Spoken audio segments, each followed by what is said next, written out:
ashabihi wa mawala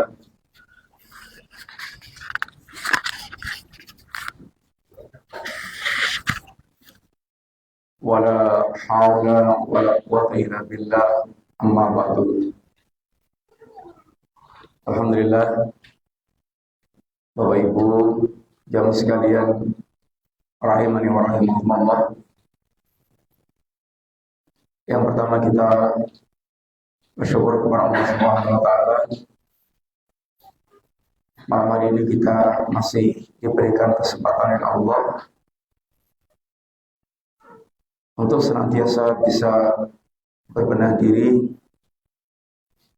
karena sungguhnya hakikat kehidupan kita adalah perjalanan menuju Allah Ta'ala, dan kita pasti akan kembali kepada Allah dan membutuhkan bekal-bekal yang mesti kita persiapkan,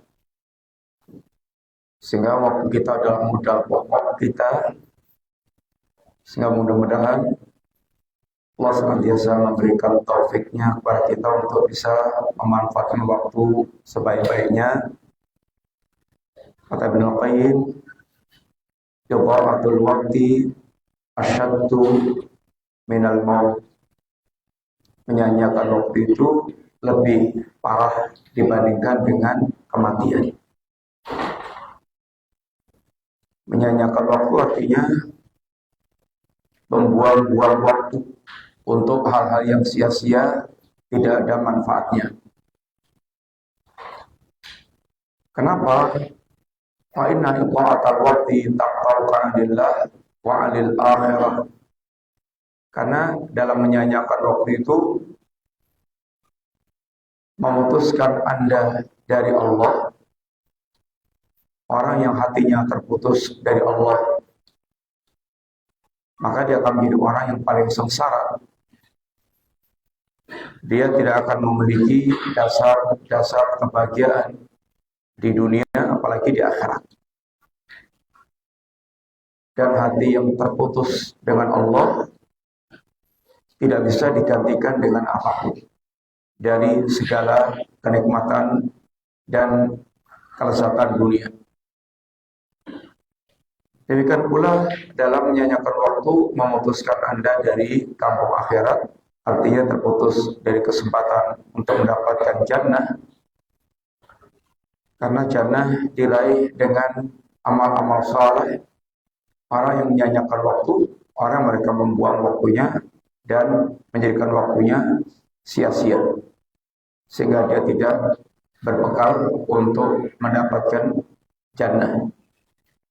Sehingga mudah-mudahan Allah senantiasa menjadikan kita di antara orang yang senantiasa punya perhatian kepada waktu sebagai bekal terbaik untuk kita berbenah diri, persiapan menghadap Allah Ta'ala.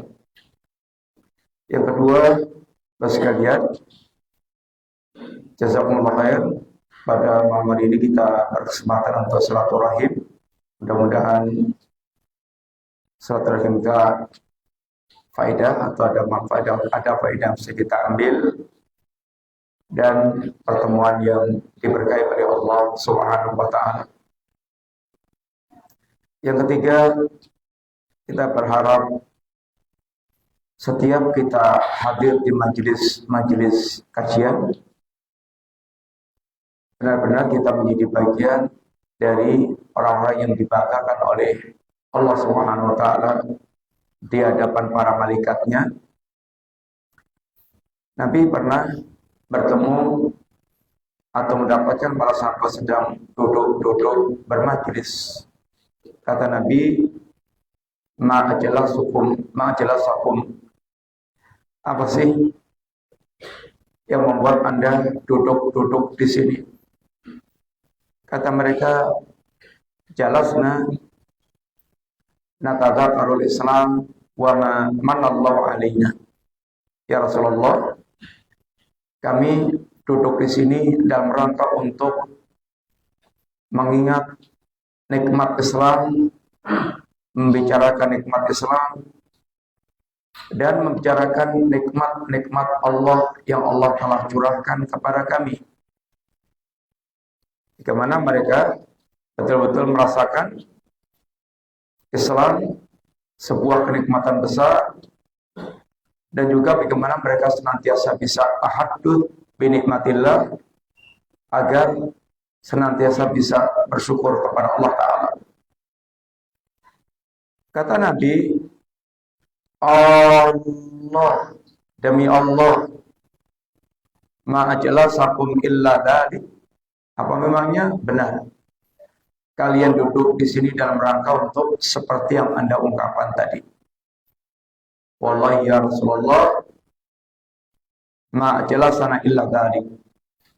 Demi Allah ya Rasulullah, tidak ada motivasi lain kami duduk di sini kecuali dalam rangka untuk hal itu. Jadi ingat membicarakan nikmat Islam dan nikmat-nikmat Allah yang lain. Kata Nabi, wallahi lam astakhlifkum tuhmatan. Tidaklah demi Allah, aku bersumpah bukan karena menuduh kalian yang tidak-tidak. Walakin atani Jibril anifan, akan tapi baru saja Jibril datang padaku. Annahu akhbarani, bahwa Jibril menghabarkan kepadaku, annallaha yubahi bikum malaikatahu, sungguhnya Allah membanggakan kalian di hadapan para malaikatnya. Sehingga kita berharap mudah-mudahan setiap kita bermajelis di majelis ilmu, kita duduk dalam rangka untuk kita mengingat Islam, mengingat Allah, mengingat agama Allah, membicarakan tentang nikmat Islam. Mudah-mudahan kita termasuk bagian dari hamba Allah yang dibanggakan Allah di hadapan para malaikatnya. Dan tentu ini sebuah keutamaan yang sangat besar. Bapak sekalian, malam hari ini mari kita merenungkan sebuah hadis Rasulullah SAW. Hadis yang dihasankan Syekh Al-Albani rahimahullah taala, di mana di antara sabda Nabi adalah salatun muhlikah.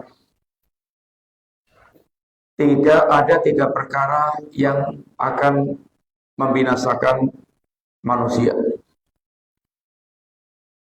Yang pertama, syuhun muta'un, kekikiran yang ditaati. Yang kedua, wahawan muttaba, hawa nafsu yang dituruti. Yang ketiga, wa ijabul mar'i binafsi, dan kekaguman seseorang terhadap dirinya sendiri.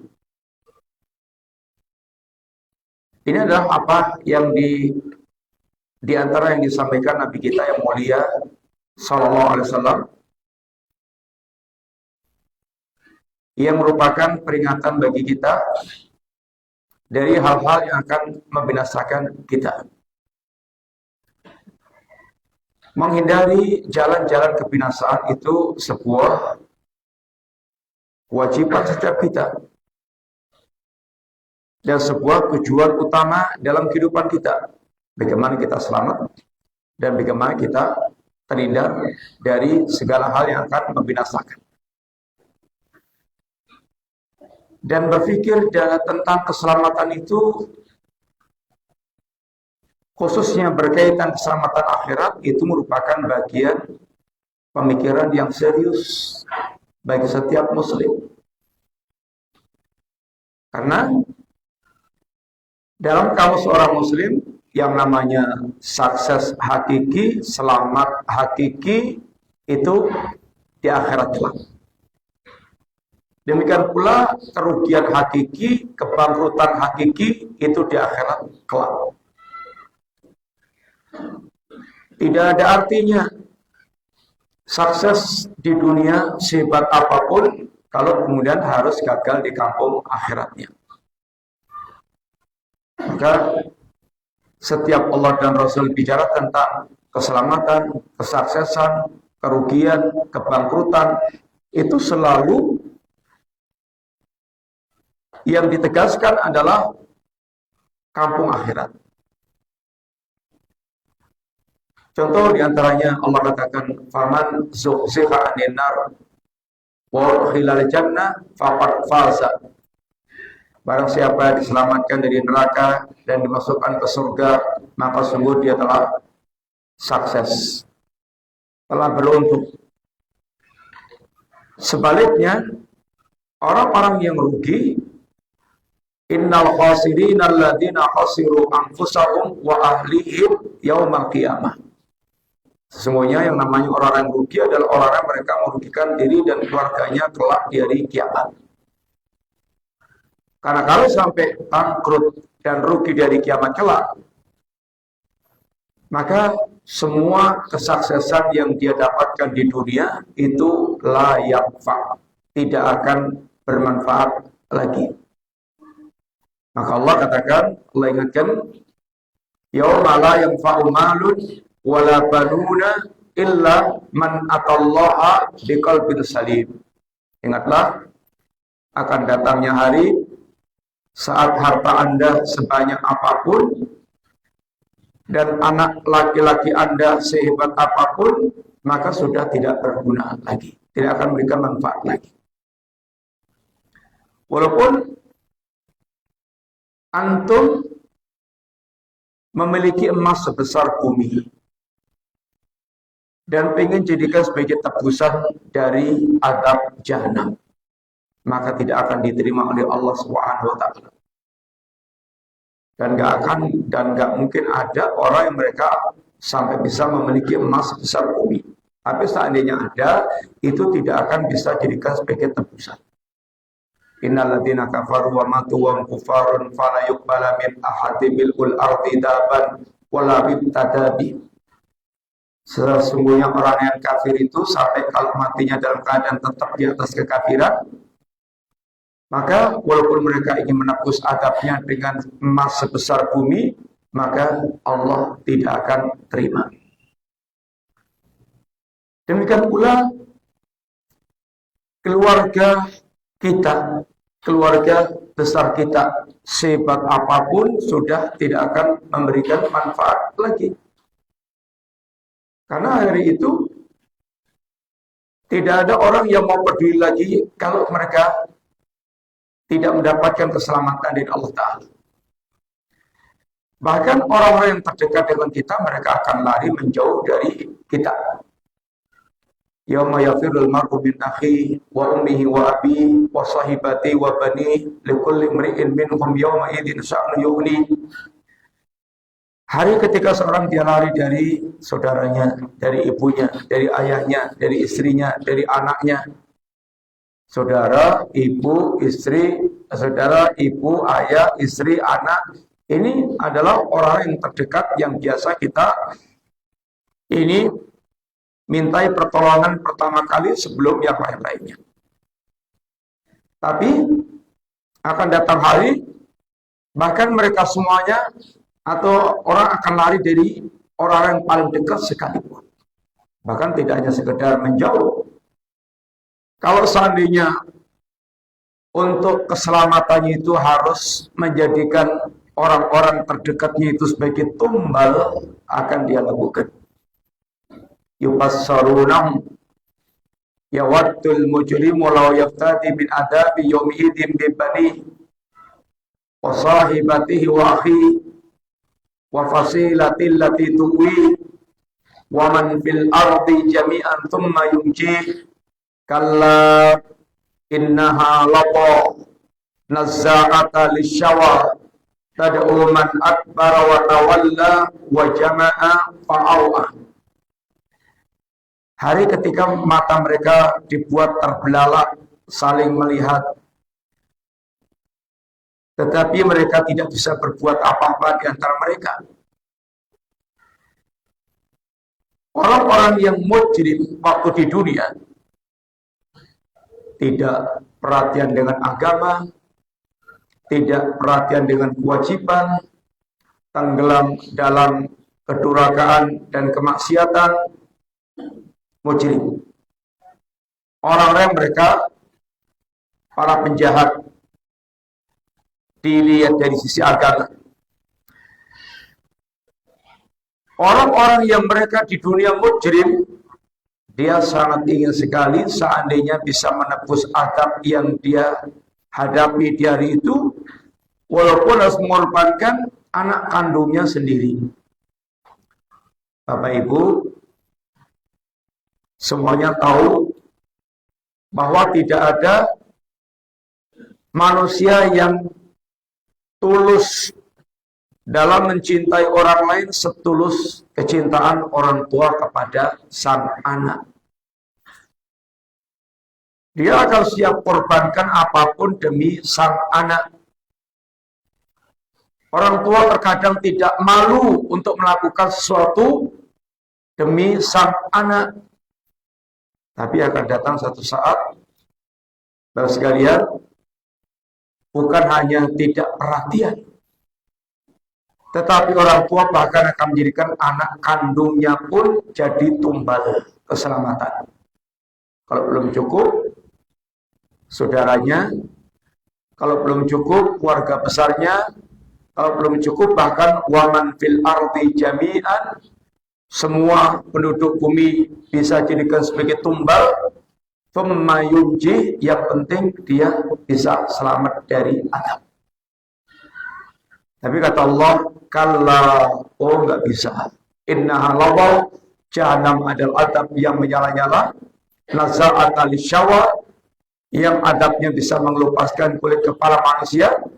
Tada'u man akbara wa tawalla, jahanam akan mengundang orang-orang yang mereka dulu berpaling dari agama. Wa jama'a fa'au'a, dan hanya mengumpulkan harta, tapi nggak pernah dia keluarkan di jalan Allah Ta'ala. Sehingga kesengsaraan di yaumul akhir tidak bisa ditebus dengan apapun. Hanya bisa ditebus dengan keimanan dan keislaman kita. Dengan amal-amal saleh yang tegak di atas iman dan tauhid kita. Ini yang sudah diingatkan oleh Nabi di awal dakwah. Ya ma'syara Quraisy, istaru anfusakum la ukhni ankum minallahi syai'an. Wahai segenap Quraisy, tebuslah diri kalian. Aku nanti tidak bisa bermanfaat apapun untuk kalian saat sudah di hadapan pengadilan Allah Ta'ala. Sehingga bagi seorang mukmin, Bapak sekalian, berpikir tentang keselamatan di akhirat itu menjadi hal yang sangat serius.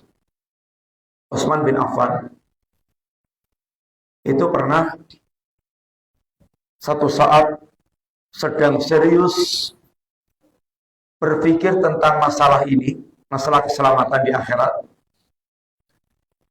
sampai Umar lewat dan mengucapkan salam, itu Utsman sampai nggak gagas. Tahu nggak gagas? Nggak sama sekali nggak nggak ngerasa kalau ada orang lewat bahkan mengucapkan salam. Karena sedang seriusnya berpikir tentang apa yang sedang dia pikirkan. Sehingga sampai Umar heran. Ada apa sih? Saya lewat, saya ucapkan salam, gak dijawab lagi. Maka ketika Umar ketemu dengan Abu Bakar, maka Umar kemudian ketemu dengan Abu Bakar, dia ungkapkan apa yang sedang dialaminya tersebut. Lalu keduanya mendatangi Utsman. Lalu Abu Bakar mengatakan kepada Utsman, saudaramu Umar melewati kamu dan mengucapkan salam kepadamu, kok sampai kamu nggak jawab? Kata Utsman, saya nggak ngerasain kalau ada orang lewat dan bahkan mengucapkan salam. Kata Abu Bakar, pasti kamu sudah memberikan sesuatu. Iya, betul. ada sesuatu yang sangat serius baru aku pikirkan. Apa itu? Keselamatan dari kehidupan ini. Maka di sini antum perhatikan Osman, kelasnya Osman. Siapa sih Osman itu? Osman itu adalah orang yang sesungguhnya telah dijamin surga oleh Nabi. Osman fil jannah. Osman khalifah Nabi yang ketiga. Osman bahkan menantu Nabi dua putrinya. Osman ini orang yang amalnya Masya Allah sudah tidak terhitung lagi. Osman saudagar besar. Osman pernah memberikan sumur mata untuk kaum muslimin senilai 20.000 dinar. Satu dinar kira-kira 4, sekian gram emas. Kalau sekarang emas itu umpamanya kita bulatkan 1 juta, berarti kalau 4 graman ya 4 jutaan.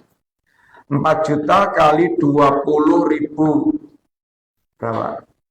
Kelas berapa? Kelas 5. 1 juta berapa nolnya? 1 juta nolnya berapa? 6.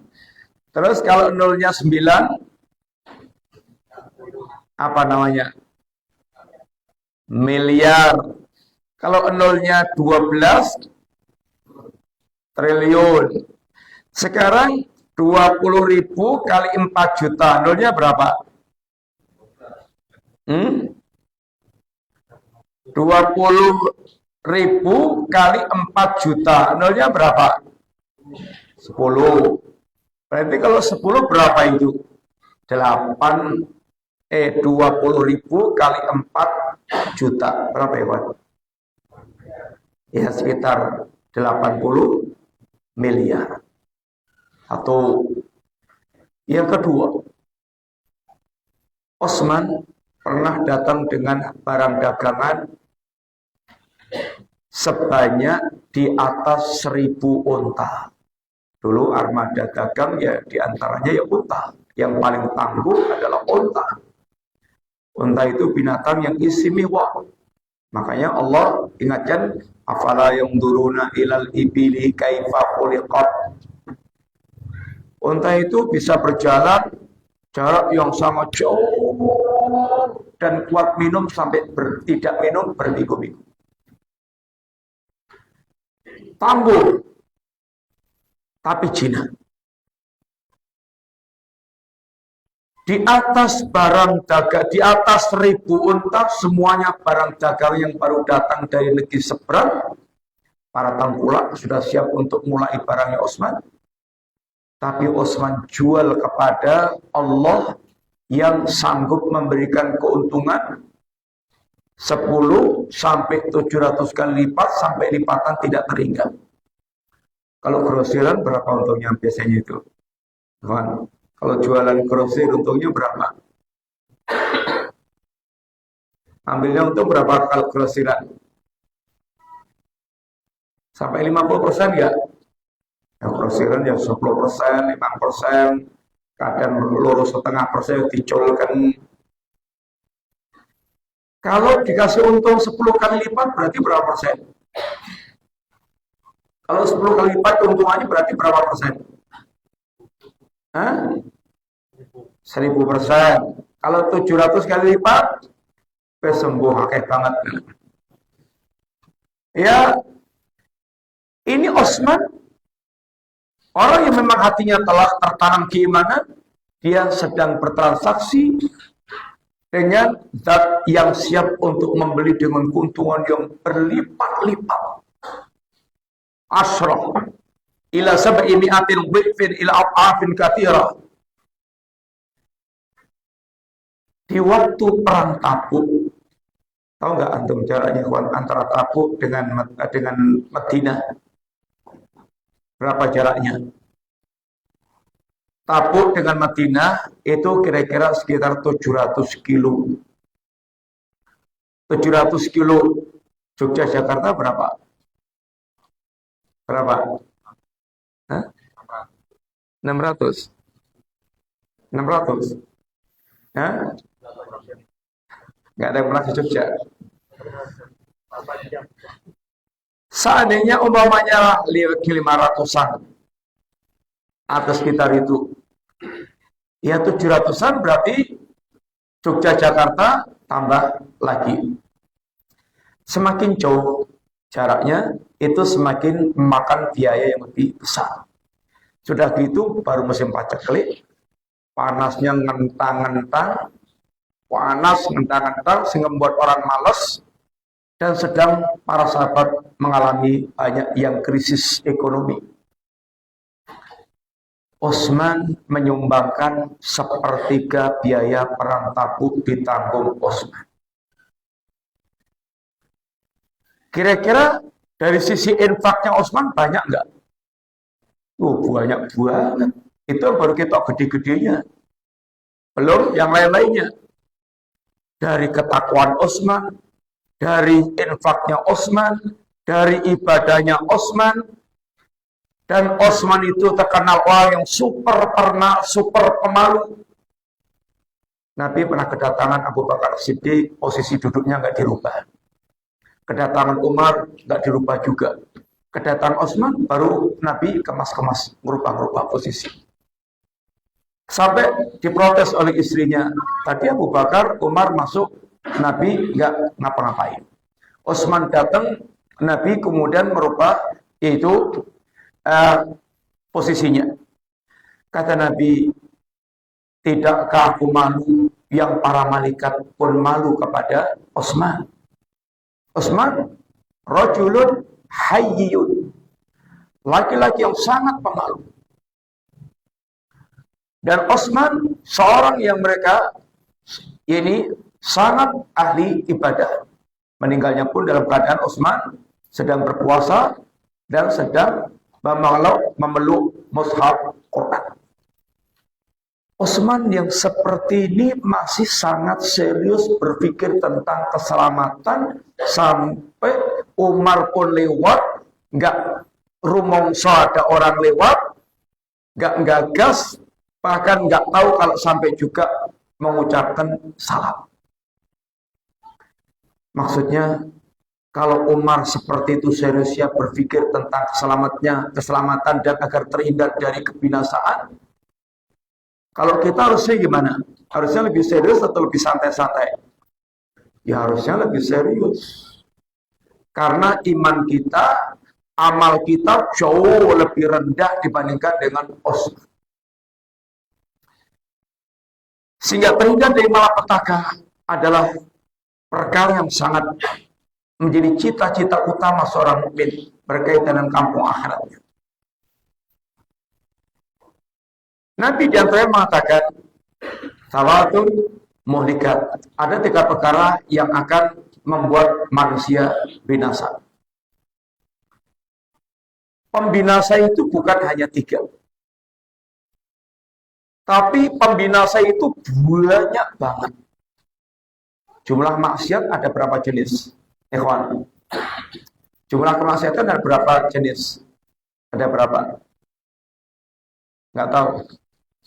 Berapa jumlah kemaksiatan? Banyak banget.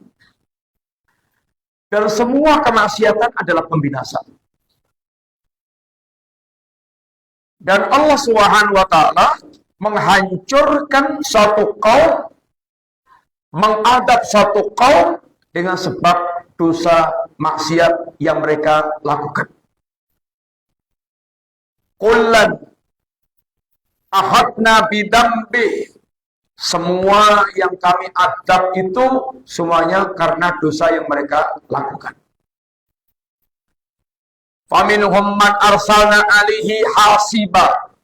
Ada yang kami adab dalam bentuk kami kirimkan hujan batu. Contohnya, ada nggak contohnya? Apa contohnya, kawan? Kaumnya Nabi Lalu, yang Allah balik buminya disertai dengan hujan batu, lolongan anjing, yang menunjukkan tentang dahsyatnya tentang perkara tersebut. Wa minhum man ahadatu sayhah, ada yang kami datangkan suara yang memekakkan telinga mereka, suara yang membinasakan mereka. Contohnya apa? Kaum apa yang diadab oleh Allah dengan suara yang mematikan mereka? Kaum Tsamud. Wa minhum man khasabna bihil arda, ada yang kami tenggelamkan ke perut bumi. Contohnya apa, ikhwan? Qarun. Fakhasabna bihi fakhasabna bil arda wa bidarihi. Kami tenggelam, kami telan Qarun dan hartanya ke perut bumi, ditelan oleh perut bumi. Dikubur oleh Allah, ditelan oleh perut bumi. Wa minhum man akhraqna, ada kami tenggelamkan di lautan. Contohnya Fir'aun. Fakullan, semua jenis adab yang Allah timpakan kepada manusia itu sebabnya adalah dosa yang mereka lakukan. Fakullan akhadna bidambi. Dosa ini semuanya pembinasa. Dan dosa itu pasti akan berdampak bagi manusia. Baik dampak secara fisik, baik dampak secara hati, baik dampak di dunia, dampak di akhirat, pribadi maupun masyarakat, itu dosa pasti berdampak. Hanya terkadang orang mereka tidak menyadari tentang dampak dosa ketika dampaknya itu tidak langsung menimpa fisik mereka. Silakan mau adzan dulu, ikhwan. Nanti pada adzan kita lanjutkan sebentar sambil nunggu qolak, insyaallah.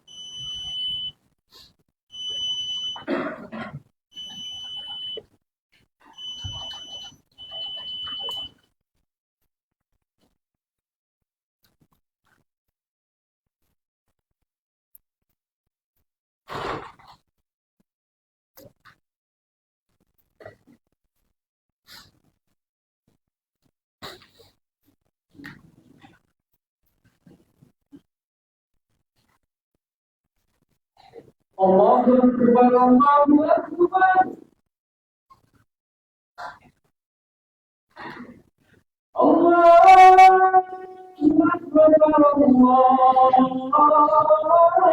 Akbar. Asyhadu an la ilaha illallah.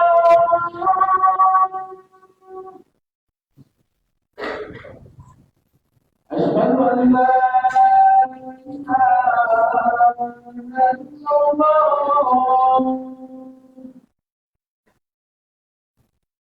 أشهد أن محمدا رسول الله.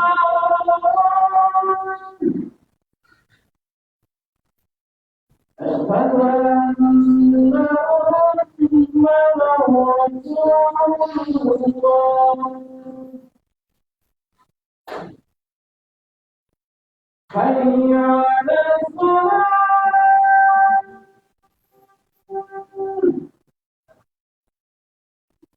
حي على الصلاة.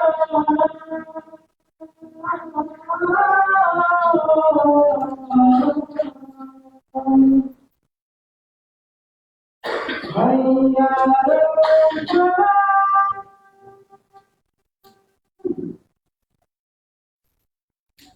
حي على الصلاة.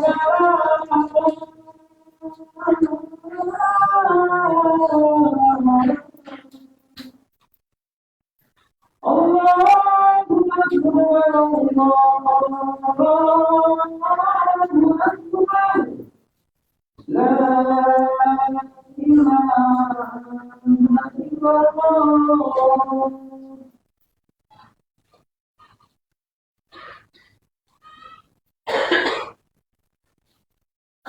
Dosa itu pasti berdampak. Hanya sering sekali orang itu nggak merasakan dampaknya kecuali kalau dampak fisik yang mereka rasakan. Mamanya sugih langsung melarat, atau dia kemudian kena musibah, omai, longsor, sehingga langsung hancur semua yang dimiliki. Itu baru kemudian merasakan ada kehancuran. Tapi sering ada kebinasaan, kehancuran yang tidak mereka rasakan, yaitu kehancuran hati. Kehancuran hati. Padahal dampak kepada hati itu jauh lebih dahsyat dibandingkan dengan dampak berkaitan dengan fisik. Di antara dampak maksiat berkaitan dengan hati, maksiat itu kayak racun yang bisa menggerogoti sampai hati itu menjadi mati. Maka kata Al-Imam Ibnu Mubarak, ra'aitu dzunuba tumitul qulub. Aku lihat dosa itu mematikan hati. Karena dosa itu kayak racun. Racun itu ada yang ganas, ada yang setengah ganas. Yang jelas racun itu akan bereaksi, ada yang lambat, ada yang sangat cepat.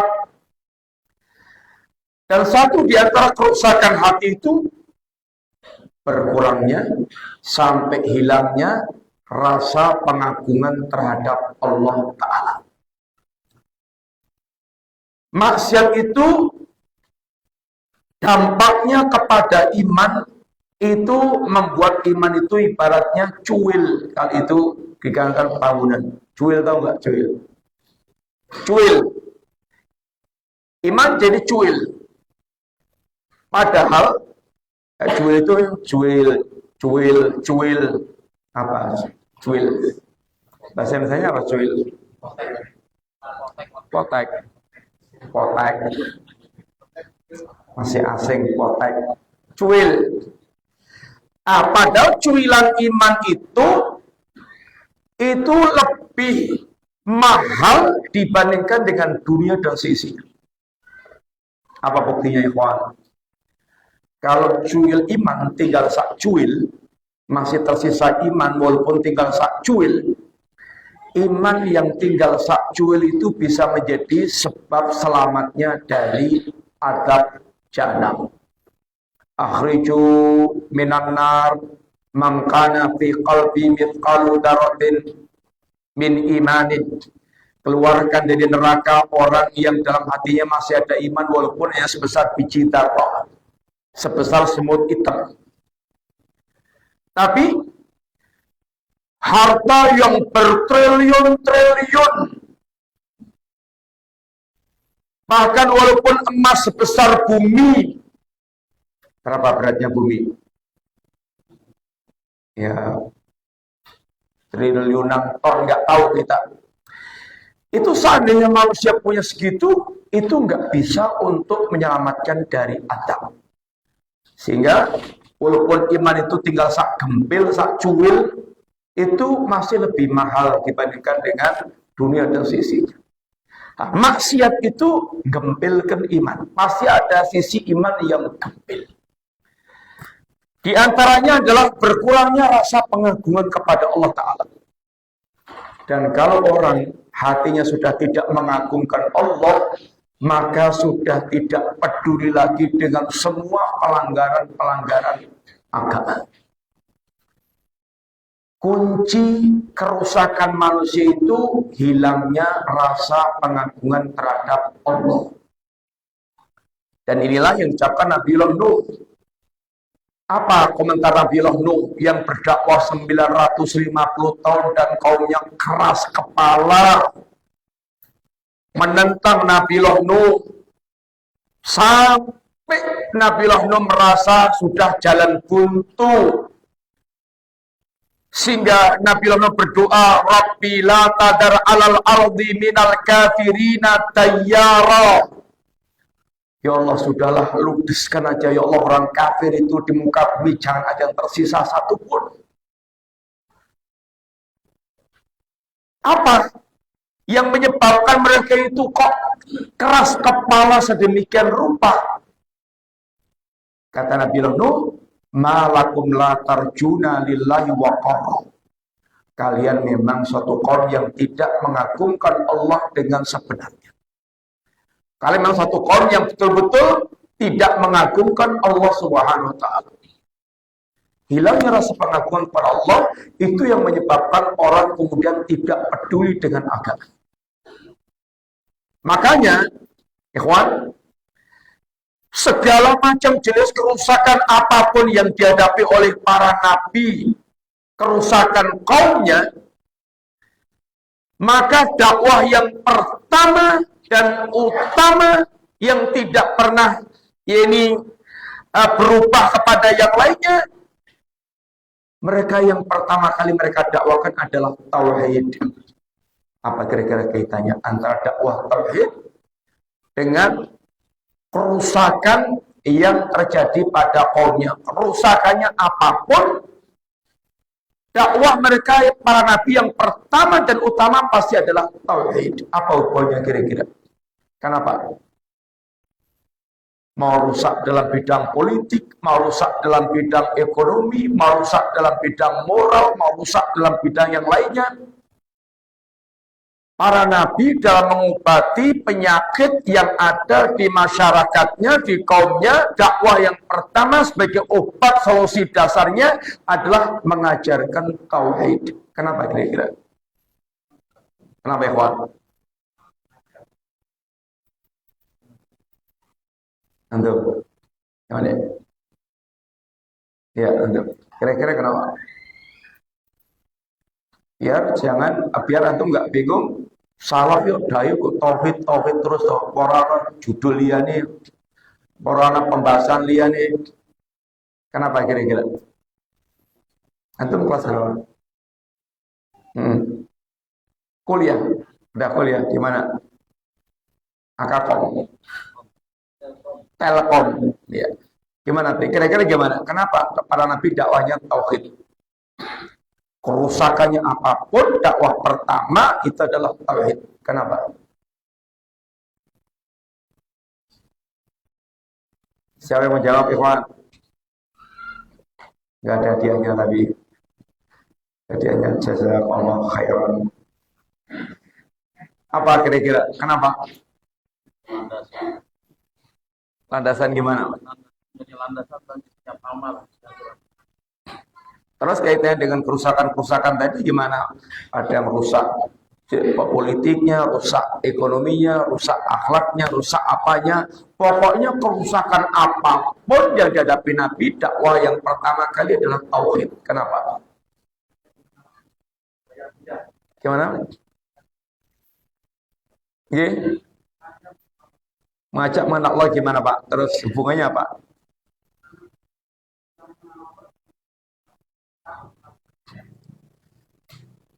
Jadi dengan apa tadi? Karena dengan tauhid manusia akan benar-benar mengenal Allah SWT. Ya, karena tauhid ini targetnya adalah tertanamnya rasa pengagungan terhadap Allah, yang kalau hati itu ada rasa pengagungan kepada Allah, itu yang akan membuat mereka betul-betul memiliki rasa takut untuk melakukan jenis pelanggaran apapun yang Allah haramkan. Makanya kalau ahli maksiat, orang yang durhaka, entah kafir, musyrik, segala macam itu, mereka karena tidak punya rasa takut kepada Allah, karena tidak punya rasa pengagungan kepada Allah. Kalau ahli tauhid serba takut melakukan pelanggaran, kenapa? Karena mereka artinya mengagungkan Allah, sehingga slogan mereka adalah inni akhafu in asaitu adaba, ini fi yaumin azim, adaba yaumin azim. Ini akhafu, sesungguhnya aku takut in asaitu rabbi, kalau aku mendurhakai kepada Rabbku akan ditimpa adab yang pedih di hari yang sangat dahsyat. Sehingga pendidikan tauhid adalah pendidikan yang akan mewariskan pengagungan hati kepada Allah Subhanahu wa taala.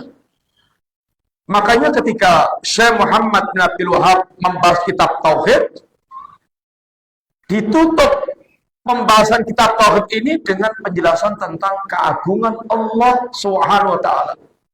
Sehingga manusia lebih tergambar tentang keagungan Allah, dan inilah hakikat, yaitu target daripada pendidikan tauhid terwujudnya rasa pengagungan terhadap Allah Ta'ala. Sehingga sesungguhnya rusaknya hati itu, dampak yang menimpa hati itu kehancuran yang lebih dahsyat dibandingkan dengan fisik. Kadang-kadang orang hancur fisiknya, tapi Masya Allah, hatinya itu menjadi sangat luar biasa. Tadinya sugih blegedu, hartanya Masya Allah. Tapi saat itu mereka bilas orang ini gak punya perhatian dengan agama. Keumuman orang kaya yang ada, keumumannya, bukan semuanya, biasanya itu jauh dari masjid, wis ra tau mampu masjid. Wong sugih mlebu masjid itu jarang banget. Ya kalau ada 1-2. Tapi biasanya jarang banget. Karena sudah rumangsa cukup. Sehingga ke masjid itu rumangsane kalau nggone wong melarat-melarat yang masih butuh, masih ndremimil donga kepada Allah Ta'ala, sehingga nek wis sugih blegedu itu enggak perlu lagi ke masjid. Makanya kata Allah, kalla innal insana layat gha. Terus berikutnya apa ayatnya, Pak? Ar-ra'ahus akhna. Manusia ini betul-betul kurang ajar, kata Allah. Tohor, melampaui batas. Kapan itu terjadi? Ar-ra'ahus akhna, ketika dia melihat dirinya sudah serba cukup, sudah rumangsa sugih. Orang yang mereka seperti ini biasanya kemudian lupa dengan masjid, lupa dengan Allah, lupa dengan persiapan mati. Ini rata-rata orang kaya. Ada orang dari kaya seperti itu lalu kena musibah, kerampokan, dia pun juga menjadi cacat. Tapi Masya Allah sejak itu malah menjadi titik balik dia menjadi orang yang betul-betul sekarang sangat luar biasa sok dekatnya kepada Allah SWT. Itu titik balik dari hartanya hancur ludes, kemudian dari situ dia menjadi hamba Allah yang hatinya membalik menjadi dekat dengan Allah, itu merasakan luar biasa kenikmatan yang dia rasakan, dan ini keuntungan besar. Tapi kalau kehancuran hati, hatinya menjadi lalai, lupa. Walaupun dunianya tambah-tambah, itu yang dikatakan dengan istidrak, ini kebinasaan yang jauh lebih besar. Sehingga orang seringnya tidak melihat kehancuran itu kecuali hanya fisik. Padahal kehancuran yang menimpa hatinya jauh lebih mahal. Termasuk dicabutnya nikmat itu, termasuk maksiat berdampak dicabutnya nikmat atau kehancuran nikmat nggak bisa lagi, itu nikmat sholat. Sholat itu nggak bisa lagi merasakan khusyuk. Mungkin diantara antum ada yang dulu kalau sholat itu Masya Allah nyaman banget, bisa khusyuk banget. Kalau sujud itu kayaknya nggak pengen bangun dari sujud, merasa dekat dengan Allah. Tapi boleh jadi satu saat orang sholat itu gersam, nggak ngerasain apa-apa. Kecuali malah seperti beban-beban yang memberatkan, yang buat kesel dia. Ini sungguhnya tercabut nikmat sholat. Dan ini sangat mahal. Boleh jadi dulu antum kalau baca Quran itu sangat khusyuk, Masya Allah, nikmat, betah banget baca Quran. Dan boleh jadi kemudian mudah mulai berubah, sekarang berat banget mau baca Quran. Buka Quran aja langsung angop pepeng 10. Tapi anehnya Masya Allah, begitu Quran ditutup itu langsung piar, hilang total ngantuknya itu. Dan itu berkaitan dengan suasana hati. Dulu Masya Allah, mbok ya tidurnya jam berapapun, mau jam 12, mau jam 1, itu mesti masih sempat bangun sholat malam. Sekarang terkadang bujiri tidurnya ba'da isya jam 8 wis turu, tapi ngeplok angel banget. Bangunnya Sudah bangun mager-mager aja ya gelidak lagi. Ini karena di sininya, kondisi sininya yang sudah berubah. Sekalian, ini termasuk di antara ini sebenarnya adalah kebinasaan. Sehingga asalnya semua maksiat adalah pembinasa, semua al-kabair adalah pembinasa. Tiga ini bukan artinya hanya pembinasa itu tiga, tapi Nabi sering ini dalam rangka pengajaran menyebutkan bilangan 3, 5, 7 dalam rangka untuk bisa cepat hafal. Itu termasuk bagian metode pengajaran. Kalau umpamanya nggak pakai bilangan, mungkin antum susah. Pembinasa itu 1, 2, 3 atau langsung dirujuk paragraf. Tapi kalau 3 pembinasa, itu langsung ingat 3. 5, 7 Sabatun yudhiluhumullahu fi dhilli yauma la dhilla illa dhilluh. Ada 7 yang akan membuat orang itu dilindungi Allah, dari tidak ada perlindungan kecuali perlindungan Allah Subhanahu wa taala. Padahal ternyata telah dikumpulkan nas-nasnya yang dilindungi Allah bukan hanya 7. Artinya 7 bukan pembatasan, tapi lebih pada sifat pengajaran. Salatul muhlikat, salatul munjiat. Ada 3 perkara pembinasa, 3 perkara yang akan menyelamatkan. Ternyata banyak banget yang lainnya pembinasa dan penyelamat. Artinya 3 bukan pembatas, tapi 3 sekedar ini ungkapan, itu pelajaran. Habis waktunya, sekalian cukup, mudah-mudahan sampai sini dulu. Matur nuwun, yang penting silaturahim atau ya berkunjung pada mas sekalian. Mudah-mudahan sedikit yang kita sampaikan bermanfaat dan mudah-mudahan Allah menjaga kita semuanya. Berkah dunia kita sampai kita kembali kepada Allah dalam keadaan istiqamah dan husnul khatimah, dan mudah-mudahan Allah senantiasa yaitu menjaga kita sampai kita kembali kepada Allah dalam keadaan dipanggil Allah, ya ayyatuhan nafsul mutmainnah irji'i ila rabbika radiyatan mardiyah fadkhuli fi ibadi wadkhuli jannati. Allahumma aslih lana dinana alladhi huwa ismatu amrina. Allahumma aslih lana dunyana allati fiha ma'syuna. Allahumma aslih lana akhiratana allati fiha ma'duna. Waj'alil hayata ziyadatan lana min kulli khair waj'alil mauta rahatan lana min kulli syarr. Wa sallallahu ala nabiyyina Muhammadin wa ala alihi washabihi wasallam. Subhanakallahumma wa bihamdika asyhadu an la ilaha illa anta astaghfiruka wa atubu ilaik. Assalamualaikum warahmatullahi wabarakatuh.